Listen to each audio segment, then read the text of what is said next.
Well, hello and welcome to this English lesson about superheroes. I'm sure at some point in your life you've read a comic. At some point in your life you've gone to the movie theater or you've watched a superhero film at home on Netflix or another streaming service. In this English lesson, I will help you understand all of the words and phrases that you would commonly see or hear when reading about superheroes or watching a superhero film or even a superhero television show. It's a good topic, I think. It's not a super exciting topic for everyone, but like I mention often, my goal isn't to do all of the exciting English lessons. It's to do all the English lessons in the world, and this was next up on the list, so I thought it would be super fun to do a lesson about superheroes. So once again, welcome to this English lesson about superheroes. So superheroes, what is a superhero? So when you watch a movie, if there is someone in the movie who is helping people, someone in the movie where when something is going wrong, they come and they make it go right. So let's say a plane is crashing. A superhero would use their powers to save the plane. Different superheroes have different powers, by the way. So when something's going wrong, maybe a crime is being committed, the superhero will step in. The superhero will save the day, we sometimes say in English. The superhero will make things right. So there are a number of different superheroes. Now, you should be aware that this is an English lesson, but it's an English lesson primarily about North American superheroes. Superheroes from films that are made in the United States or made by companies in the United States. So this is going to be very American. It's going to be a very American English lesson about superheroes. Here we have Superman on the right and Batman on the left. Superman has superpowers. Batman is just a normal human who makes things that let him do remarkable things. He has no actual superpowers, except he's probably super smart, maybe. So I've mentioned the word superpower a number of times. A superpower is an ability that other humans don't have. I can't fly. Superman has the superpower of flight. He can fly. Many different superheroes have different superpowers, and this is what makes them interesting. I'm not going to describe them all here, but a superpower would be an ability that a normal human being doesn't have. I can't run 100 kilometers an hour. If I could run 100 kilometers an hour, that would be a superpower for sure. And we describe some superheroes as superhuman. And we also use this as an adjective. So you could say they have superhuman strength. This is the Hulk. The Hulk is incredibly strong. He has superhuman strength. We would describe him as superhuman. He's more than a human. He's certainly able to do things that the average human being can't do. So I'm going to go through the 10 most common superheroes in North American film and in North American comics. So let's go through them, and I'll try to remember some of their superpowers. Superman has the power of flight. He's very strong. He has superhuman strength. He can run really fast, faster than a train, I think, or speeding bullet. I think that's the way it's described. He's actually from a different planet, and that's why he is superhuman, because he's not actually human. He looks like a human. Spider-Man has the ability to climb on walls, and he can shoot spider webs from his wrists, and that lets him kind of swing on the spider webs through town. I don't know much more about Spider-Man, although I'm pretty sure in real life he's Peter Parker. We'll talk about alter egos in a little bit. But Spider-Man, he was bit by a spider. He has some of the same abilities that a spider would have. Batman, a normal human being who is able to create and invent things that let him do amazing things. So he has created something called the Batmobile, an incredible car that he drives. He is just really, really good. at making things, and those give him abilities to do things humans can't. Captain America, very American, a very American superhero. Captain America is just incredibly strong. I think he actually ages very slowly as well. And I think he heals pretty quickly, but mostly he's just very, very strong, super strong. Iron Man, a normal human being who's very, very smart and builds things like the suit that he wears. So Iron Man, again, another superhero who's very, very smart and not someone who has actual superpowers. His superpower is his ability to make things that make him stronger, allow him to fly, etc. By the way, we're almost done here. Don't get too bored with all of the superheroes I'm describing. Wonder Woman, I think she's from an ancient race of, I don't know a lot about Wonder Woman. Incredibly strong, incredibly fast, incredibly good at fighting and saving the day. I also think she has a lasso that makes you tell the truth and an invisible plane, a plane that you can't see. Aquaman lives under the water, has some of the same abilities as a fish. For instance, he can breathe underwater, also super strong and super good at doing fishy things. I'm not describing these superheroes very well. Aquaman, he is actually my favorite superhero, by the way, Aquaman. I really like Aquaman. Although Iron Man might have taken first place for me when I saw the first Iron Man movie. And I believe he can talk to fish. Captain Marvel has incredible superpowers. One of the most powerful superheroes in the world. She can fly. She can travel through space without a spacesuit, I think. She is probably as strong as Superman, if not stronger. I should get a comparison of the two. Black Panther, from the fictional place called Wakanda, an incredible strong superhero, a suit that makes him very, very strong and very, very fast. Where am I here? Last one, Wolverine, a mutant. A mutant is someone who is different than a human because of their genetic makeup. He is incredibly strong. He heals very quickly, and his skeleton is made out of metal, a metal called adamantium, I think it's called. So a superhero often has an alter ego or secret identity. Some don't, and some do. What that means is that when they're saving people, when they're doing good, they often wear a costume or a disguise or a suit, but they have a normal life. For instance, Superman is actually Clark Kent. Batman is actually Bruce Wayne. Did I get that right? Hopefully. Some superheroes, though, don't care. Some superheroes, like, for instance, Iron Man, everyone knows that Iron Man is Tony Stark. Everyone knows that Wonder Woman is Wonder Woman. I think. Don't quote me on that. Maybe I don't know what I'm talking about. But I do know what an alter ego or secret identity is. It's when you dress a different way and people don't know who you are as a superhero. So again, you might wear a disguise. So you might dress in a way where people can't recognize you. You might, let me say disguise again. You might wear a disguise.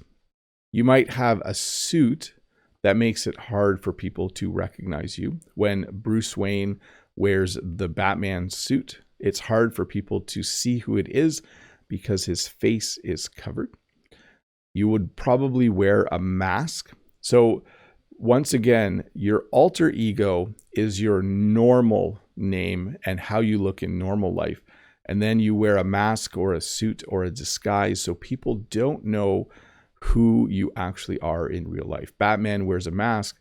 Superman doesn't wear a mask, but Superman does wear glasses in real life, which I guess makes him hard to identify. Sorry, glasses don't really change how people look that much, but it does crack me up a bit. A cape. So a cape is something that is a little strange. People in real life don't wear capes. It's a large piece of fabric that hangs from your shoulders onto your back. Some superheroes have a cape behind them, Superman and Batman being two of them. Let's go back to this Batman. You can see the large black cape behind him hanging from his shoulders. Some superheroes have a secret hideout. Batman has a bat cave. They have a place where they go where they can do secret superhero things. And we usually call it a secret hideout. Not all of them have this, but definitely Batman has the bat cave where he invents things and makes things. I think it's actually located below his mansion.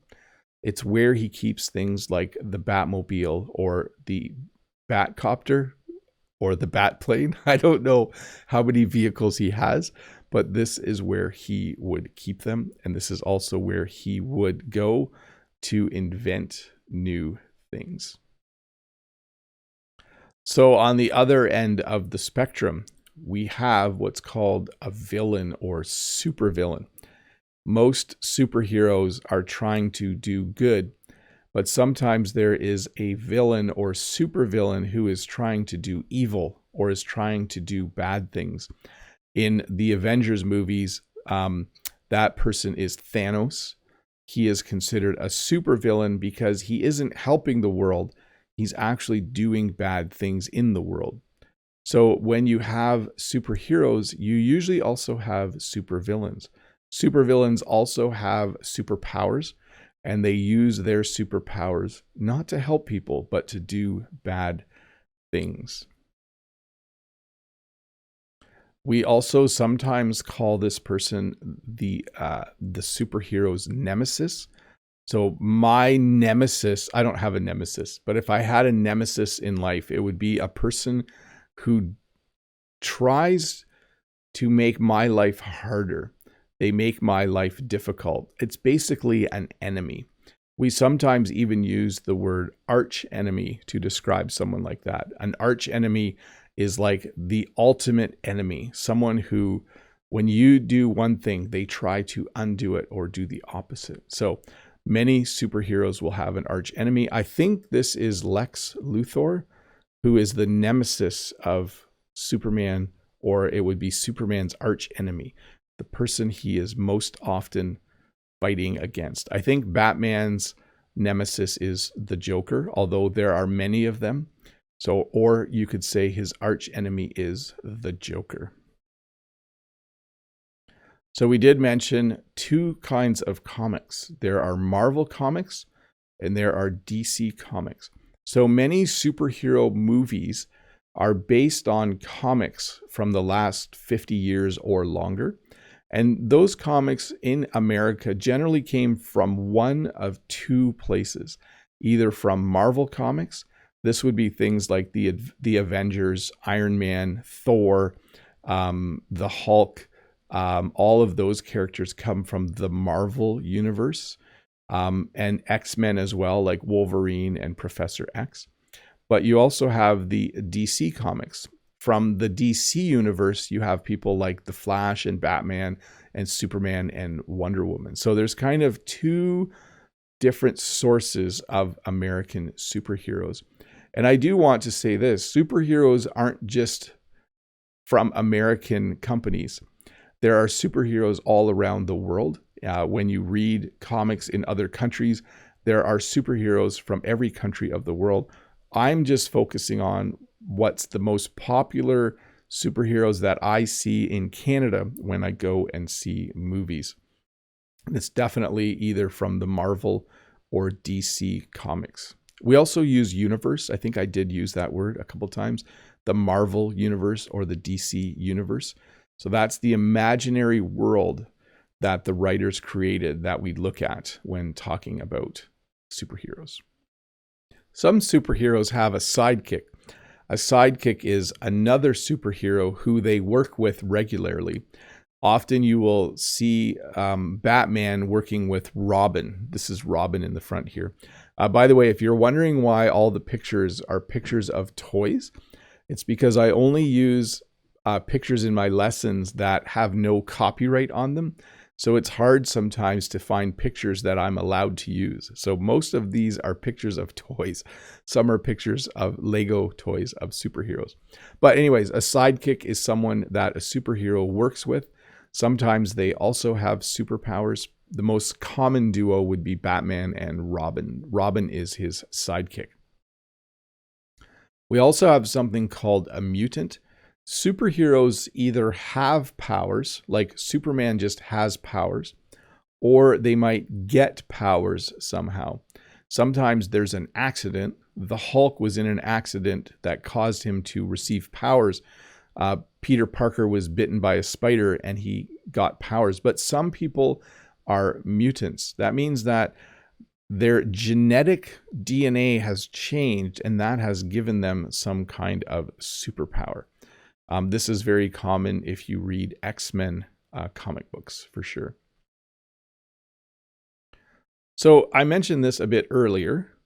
Often there are two sides in superhero stories. If you read a comic book or watch a film, there will be people who are fighting for good, and there will be people who are fighting for evil. There will be people who are good, and there will be people who are evil. This is how we generally describe things. Lately, though, some movies present a different picture where the person is kind of good and evil. This would be common in things like Deadpool. He's not really evil, but he's not always good. He's kind of a bit of both. In the end, I think he is good, though. But often in a superhero movie, there will be good and there will be evil. There will be two sides to the fight. And you will have people like Superman and Batman and Captain America on the side of good. And you'll have people like Thanos and the Joker on the side of evil. And they will, at some point, fight. Superheroes often are trying to save the day or save the world. That is the general description for what they do. When Superman flies around the city stopping crime, or when Batman drives around at night stopping crime, they're trying to save the day or save the world. Save the day is a smaller thing. If Superman stops someone from robbing someone, we say that he saved the day. But when the Avengers fought Thanos, they saved the world. Okay, so generally these are two phrases used to describe what superheroes do. They try to save the day or save the world. Many superheroes will have what's called an origin story. An origin story is how they became a superhero, or where they came from, or how they went from being a normal person to having superpowers, or building a suit, or things that make them what they are today. So Superman's origin story is that he's from the planet Krypton. Batman's origin story is that his parents were killed and eventually he learned how to make lots of money and make things. If you watch the first Iron Man movie, it's his origin story, how he became Iron Man. So an origin story is a very common term, a very common thing to talk about when you're talking about superheroes, how that person became a superhero in the first place. So a few of the things that superheroes are able to do. Sometimes they have superhuman strength. They are able to lift things that are very, very heavy. Spider-Man has superhuman strength. Superman has superhuman strength. So their ability to lift incredibly heavy things would be described as superhuman strength. I cannot lift this many weights. If a human being could lift that many weights, they would have, I think, superhuman strength. Also, we sometimes say invulnerability. Let me say that again because it was hard to say. Invulnerability. This is the ability to not get hurt or damaged. So Superman is invulnerable. Bullets bounce off of Superman. The Hulk is invulnerable. If you were to drive a car into him, it would not hurt him. So when you are invulnerable, when you have invulnerability, that is really hard to say. It means you do not get hurt very easily. Thor would be another superhero who has a high level of invulnerability. It's not very easy for them to get hurt. And then there's invisibility. So when you are invisible, no one can see you. So invisibility would be an amazing superpower. If I had the ability to be invisible, that would be very, very cool. I think if any human being could be invisible, it would be hard for them not to steal. That's what I always think about invisibility. If I could be invisible, I would be able to steal things and no one would see me. Would that make me turn into a bad person? I would hope it wouldn't, but certainly invisibility would make it tempting to do illegal things, I think. For some people, not for Bob the Canadian, because his superpower is doing right all the time. I don't know, maybe tempting, wouldn't it? Some people are psychic. Well, some superheroes are psychic. This means they have the ability to read someone else's mind, so they can know what someone else is thinking. This would be an incredibly powerful superpower, the ability to read someone's mind. So that would mean that if you were thinking about ordering a pizza, and if you said, hey, what am I thinking right now? And if I said, you're thinking about ordering a pizza, that would mean I was psychic and I could read your mind. And there's X-ray vision. I don't know if this is the best picture for this, but this would be the ability to see through walls. If you had X-ray vision, you would be able to see through walls and see what other people are doing on the other side of it. And then the last word for this lesson is the word justice. So justice is the ability to make sure people follow the law, to catch people if they don't follow the law. So often superheroes like to bring justice to the world. They like to make sure that everyone is doing what they're supposed to be doing. Criminals get caught. In a world that has justice, criminals immediately get caught and they go to jail. It's just good to have justice in the world, and superheroes in movies try to do that.